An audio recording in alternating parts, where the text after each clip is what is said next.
안녕하세요, 더월드입니다. 오늘도 파이 네트워크 관련해서 매우 흥미로운 자료를 하나 가지고 와봤습니다. 바로 파이 네트워크 고래지갑 베스트 100위에 속해 있는 지갑 주소들을 가지고 와봤는데요. 자료는 개인적으로 파이도 앱 개발자에게 따로 받아서 지금 공유를 해드리는 것이기 때문에 매우 신뢰성이 있는 정확한 자료이다 라고 말씀을 드릴 수 있겠고요. 하지만 이 지갑들이 현재 누구의 소유인지, 지금 어떻게 이렇게 모아졌는지에 대해서는 파이도 앱 개발자도 따로 알 수는 없습니다. 여러분 중에서 블록체인 데이터에 익숙하지 않는 분들도 있으시겠지만은 블록체인 특성상 블록체인의 지갑 주소와 거래되고 있는 내역들, 즉 트랜잭션 내용들은 유저들이 항상 투명하게 볼 수 있고 다 공개가 되어 있습니다. 그러니 그 네트워크에 속해 있는 이런 유저들, 파이오니어들도 가끔씩 고래 지갑을 모니터링하고 전체적인 흐름을 파악하는 능력도 매우 중요하다 할 수 있겠는데요. 그리고 이런 리스트를 보면요, 시간이 지남에 따라 이 지갑들이 누구 소유인지 하나씩 밝혀지는 경우도 있지만은 또 그렇지 않고 끝까지 익명의 주소로 남는 경우도 상당히 많기 때문에 제가 현재 공개해드리는 탑 100위권 안에 있는 이 고래 지갑들의 주소도 앞으로 밝혀지는 주소가 있을 것 같고, 아니면은 끝까지 익명의 주소로 남는 주소가 있을 듯 합니다. 어쨌든 제 동영상 게시판에다가 이 리스트를 다 올려놓을 테니 여러분들도 한번 체킹을 해보시고요. 그리고 혹시나 제가 현재 알고 있는 유명한 D앱 지갑 이름들은 오른쪽에다가 이렇게 명시를 해 두었는데, 모르는 대부분의 지갑들은 빈칸으로 놔두었습니다. 그래서 여러분들 중, 만약 여러분들 중 이 지갑의 정체를 알고 있다면 댓글로 업데이트를 해주시면 감사하겠습니다. 제일 먼저 고래 지갑 중 1위부터 4위까지를 보시면요, 사실 이것은 개인 지갑이 아니라 파이 생태계에서 꽤 유명한 파이디앱의 메인넷 지갑이라고 보시면 되겠습니다. 가장 많은 밸런스를 지금 가지고 있는 지갑은요, 바로 이 지갑이 되겠는데요. 이것은 파이챗몰의 메인넷 지갑으로 약 730만 정도의 파일을 이제 보유하고 있습니다. 파이챗몰에서 파일을 통해서 상품을 구매하게 되면 바로 이 지갑으로 전송이 될 겁니다. 물론 파이챗몰 지갑은 공식적으로 이것 말고도 2개의 다른 지갑이 더 있는데요. 추가 보관용과 판매자들의 출금을 돕는 출금용 주소가 또 존재합니다. 그래서 각각 4위와 45위에도 파이챗몰 지갑이 위치를 하고 있습니다. 그리고 2위로는 바로 파이 바텀몰의 메인넷 지갑이 되겠습니다. 약 190만의 파일을 보관하고 있는 것으로 확인할 수 있었고요. 그리고 3위로는 파이 이카드의 메인넷 지갑이 되겠습니다. 이카드의 지갑 또한 약 90만 정도의 파일을 잠금으로 보유하고 있는 것으로 확인할 수 있었습니다. 그리고 4위는 아까 언급해드린 파이챗몰의 두 번째 지갑이 되겠고요. 그리고 현재까지 언급해드린 정보는 파이도어 앱의 지갑 밸런스 순위를 보시더라도 충분히 기록이 되어 있는 부분이기 때문에 고래 지갑 순위 10위까지는 충분히 언제든 확인이 가능하실 겁니다. 이 파이도어 앱을 보시더라도 1위부터 4위까지는 이렇게 해당되는 파이앱 지갑 주소를 이렇게 표기를 해놓은 것을 볼 수 있고요.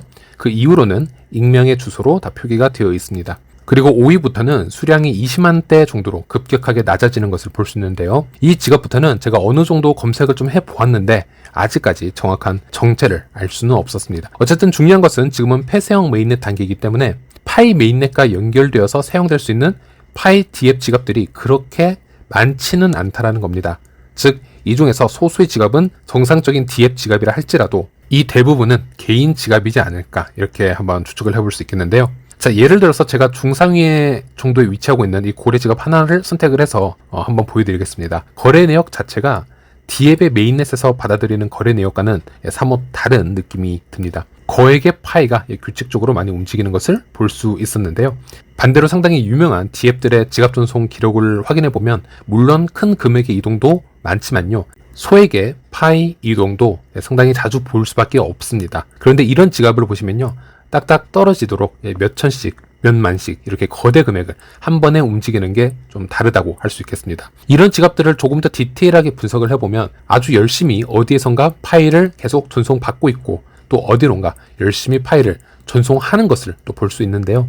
현재까지 받은 내역을 보면 186분에 걸쳐서 약 44만 8천 정도의 파일을 지급받았고, 또 보낸 내역을 보면 총 244번에 약 28만 정도를 어디론가 전송을 했다라는 기록이 있습니다. 전송을 한 지갑들, 받은 지갑들 모두 특정 주소로부터 중복 거래 내용이 많았고, 그 중복 거래를 많이 한 그 특정 지갑을 또 트래킹을 해보아도 또다시 이런 거래들을 하고 있는 지갑들로 이루어져 있다, 이렇게 파악이 되고 있는데요. 상당히 다 애매하게 얽혀져 있다라는 게 제 생각입니다. 그래서 저는 제가 틀렸을 수도 있지만 일단 개인이나 그룹들이 파이코인을 매집하고 있는 현상이 아닐까. 그래서 그 매집 지갑일 확률이 높다, 이렇게 얘기를 해볼 수 있을 것 같고요. 자, 그리고 이 지갑들에 있는 코인 개수를 대충적으로 다 파악을 해보고 현재 파이 유통량에 어느 정도의 비율을 차지하는지도 한번 살펴보도록 하겠습니다. 일단 1위부터 100위까지의 모든 파이코인의 양을 합쳐보면요, 대략 2천만 개의 파이코인으로 이루어져 있다, 이렇게 볼 수 있겠고, 전체 파이코인 유통량의 약 4%에 해당하는 양이다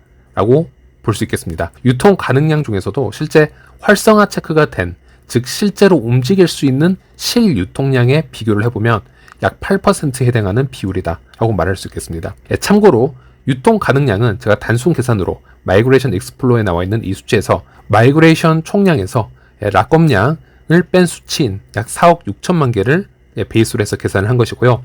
제가 또 말씀드리는 실유통량은 이 4억 6천만 개에서 유저가 직접 지갑에서 이 파이코인을 활성화시키고 지갑에서 바로 이동이 가능한 상태의 파이코인으로 만들어 놓은, 그래서 약 2억 5천만 개의 파이코인을 얘기하는 것입니다. 그리고 여기서 유명한 파이디앱의 메인의 지갑 주소를 다 제외하고요, 개인 고래 지갑들, 특정할 수 없는 지갑들의 개수를 기준 잡으면요, 약 50% 감소한 약 1,000만 개 정도의 파이코인 양이 있다, 이렇게 집계를 할 수 있겠습니다. 그렇기 때문에 전체 유통량에서 차지하는 비율도 아까의 50% 정도인 각각 4%와 2% 정도의 비중을 가지고 있다, 이렇게 생각을 하시면 되겠습니다. 네, 그리고 생각을 해보시면 현재는 1차 마이그레이션만 가능한 상태이고 어떤 거래소에서 트레이딩이 불가능한 폐쇄형 메인의 상태이기 때문에 이 정도의 물량이 상위 고래들에게 이렇게 몰릴 수 있었다라는 것은 그만큼 대량 매집이 이루어질 만큼 계속 물량은 시장에 나오고 있었다라고 판단을 할 수 있겠고요. 물론 정상적인 거래들로 인해서 이렇게 쌓여 올려진 물량들도 많았겠지만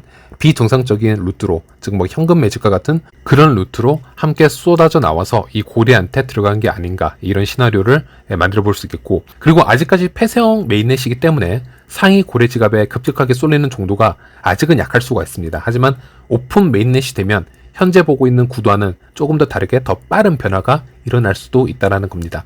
그리고 이것은 모든 암호화폐 프로젝트를 보아도 초기에는 흡사한 모습을 보일 수밖에 없는데요. 시장에는 항상 초기에는 모으려는 자와 물량을 쉽게 던지는 자들이 공존을 하고 있습니다. 제가 일단 비트코인의 고래지갑 분포와 그 고래지갑이 들고 있는 전체 코인량을 잠시 분석을 해드리자면요, 상위 고래 약 2%에서 3%까지의 지갑이 전체 비트코인 유통량의 93% 이상을 보유하고 있는 것을 확인할 수 있습니다. 그렇다 보니 나머지 96에서 97%의 유저들이 전체 유통량의 6에서 7% 정도의 비트코인으로 피 터지는 싸움을 하고 있는 것을 볼 수 있는데요. 그러다 보니 비트코인의 가격을 예측할 때 기술적 분석을 하더라도 결국은 이 고래의 움직임을 자세히 따라갈 수밖에 없다, 이 말씀을 드리고 싶었고요. 비트코인도 그렇고 파이코인도 그렇고 각자 철학이 있고 분배 방식이 존재합니다. 그리고 시스템이 잘 운영이 된다 하더라도 결국 이런 코인 보유의 중앙화를 만들어내는 것은 인간의 개인적인 판단들로 이런 현상이 일어나는 것이기 때문에 파이 네트워크 미래 또한 비트코인만큼의 이 기형적인 중앙화된 그래프를 보여줄지,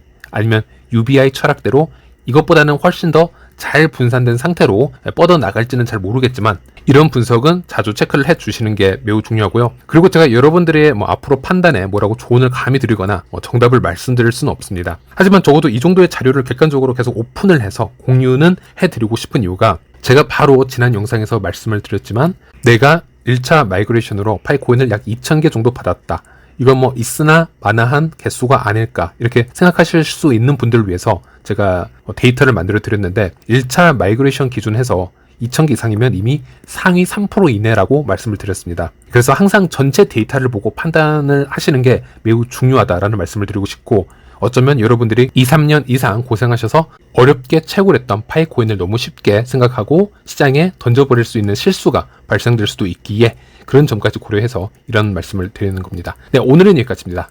시청해주셔서 감사합니다.